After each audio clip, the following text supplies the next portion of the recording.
It's 12 approaches to bring the forces of law and order. First, to prevent corporate crime, foresee and forestall it. And second, to do something that we should have done a long time ago. The boomeranging war on drugs has filled our corporate prisons and our government prisons at $40,000 to $50,000 per nonviolent drug offender. Now, we don't send nicotine addicts to jail, and we don't send alcoholics to jail, and we shouldn't send people who are addicted by drugs to jail. It's a health problem. We should rehabilitate them.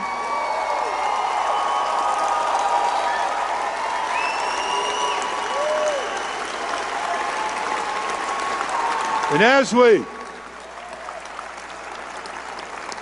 Nader Gonzalez presses for across-the-board amnesty for nonviolent drug offenders, emptying the cells of the prisons and filling them with convicted corporate criminals.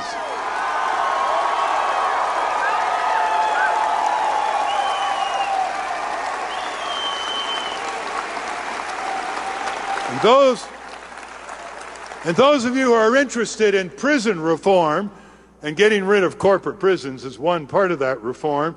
Those who are interested in prison reform, you put a lot of corporate crooks in prison, you can't believe how fast the food improves, how fast prison conditions improve.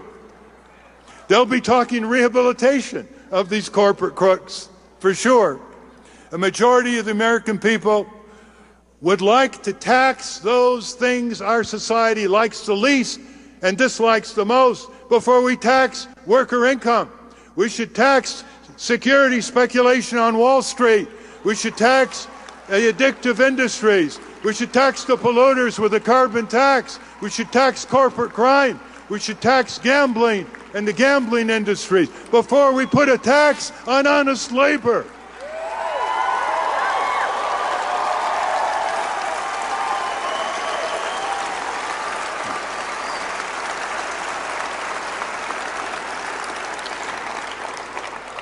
Do you realize I don't want to put a damper on your sense of defiance and resistance, but you are representative of the majority of the American people on these and many more issues.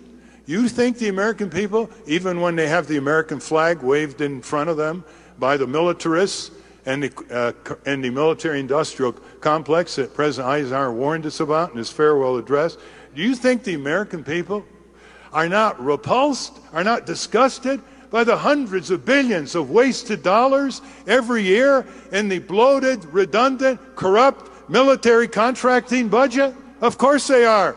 And they would like some of that money, that hundreds of billions of dollars, to go back into the revival and remodeling and upgrade of public works, schools, clinics, libraries, drinking water systems, sewage systems, public transit that create good-paying jobs that cannot be exported to fascist and communist dictators abroad who know how to put workers in their place, don't they?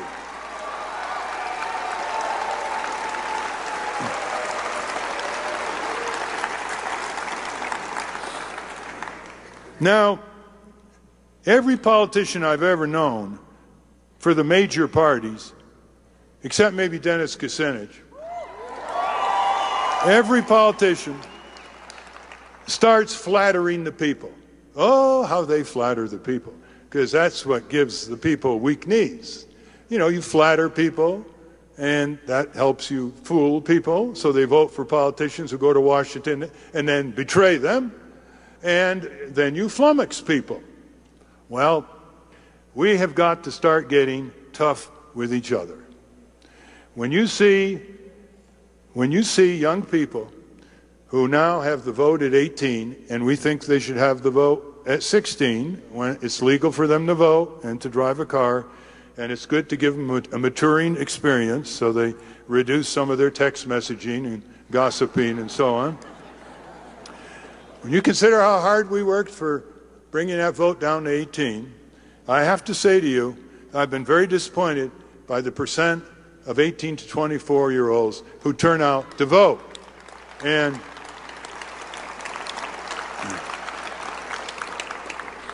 And it's not just voting, it's breaking your routine, it's taking more time out for your civic and political responsibilities as you see them.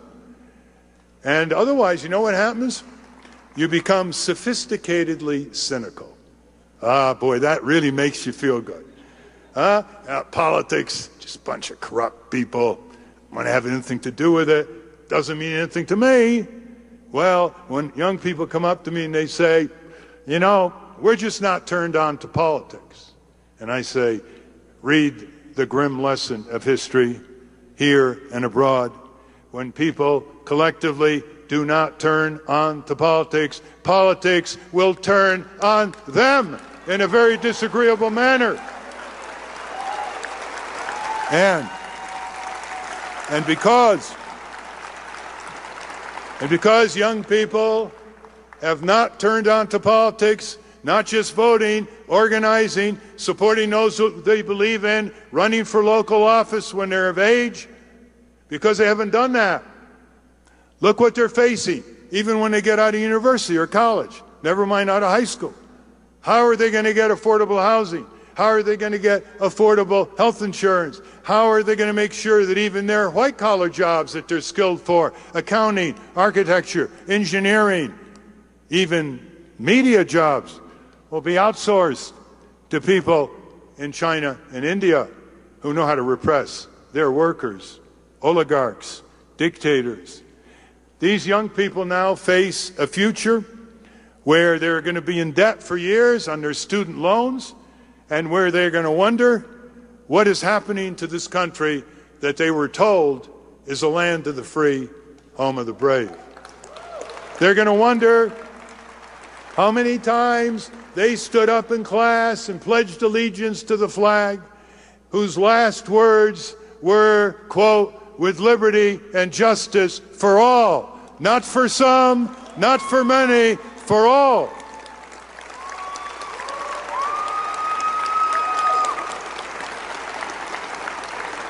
If you only knew the power you have at this young age, if you knew the energy that no one later in age can match, if you only realized how you ask those tough, impertinent questions that shake politicians to their boots, not quite as tough as 10-year-olds, but you'll do. If you knew how quickly in an internet age you can connect with one another and build a political movement that will let you look at your grandchildren at age 10 in the eye and be proud to tell them how you rebuilt and you restored and you raised the United States of America and its status in the world to unparalleled heights of justice and happiness. How can anything be more gratifying? Well, for that, you're going to have to spend less time looking at screens, chuck the iPod once in a while, stop listening to nonstop music, which is blowing apart your mind, and get serious. Get serious, because it's serious what's happening to you and what's going to happen to you in the future. It's serious what this country, under a criminal recidivist regime of George Bush and Dick Cheney, is doing to so many millions of people in the world outside our boundaries.